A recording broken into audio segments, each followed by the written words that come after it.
Hey y'all, Meggie here with Organized Life Design. I'm so excited that you're ready to get organized. This is a quick tutorial on how to measure your space so that we can create the perfect plan for you. So what are you gonna need? Definitely a measuring tape, a sturdy, stiff one. We also need something to write on and something to write with so we can keep track of all these measurements that we're taking.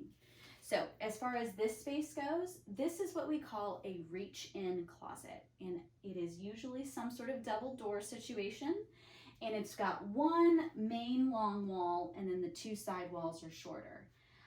We call it a reach-in because you do exactly that. You reach in and basically touch everything that you could need in that closet. So this is really common in bedroom closets as well as pantries too. So this is how we're going to measure it.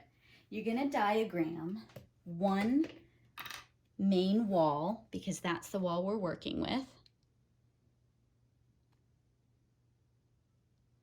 You can see here that I went ahead and wrote in the measurements, but we're going to go through them all.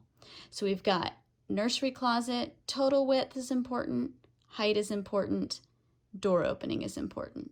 The other thing we're going to make sure we keep track of is if you have one shelf or several shelves that are built in, or even a list of cubbies, we're going to be taking measurements of those things as well as they apply. So, as I said before, total width is going to be the first measurement. That's really important. And usually it's better to measure on the floor since it's usually very long. And go ahead and measure to the closest quarter inch. So this happens to be 94.5, so quarter, half inch, 3/4 inch. And I know that most of you have baseboards, but usually that's not going to be off more than a half an inch. And for purposes of finding organizing product, it won't affect it enough to have to worry about that. So don't worry about those baseboards being in the way. So then the other measurement that we want to make sure we get accurately is the inside of the closet to the ceiling.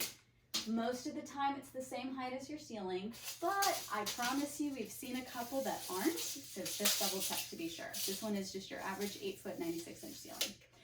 The other measurement we want to get is going to be your door opening. This is going to help us understand our accessibility and how we might be pulling things out, because obviously it's going to be smaller than the actual size of the closet. So we want to make sure and mark that. So I'm going to come into the interior because that's where the smallest part of this door opening is going to be.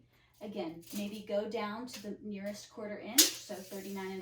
This is kind of the Price is Right sort of thing. We don't want to go over. We want to be just under is better.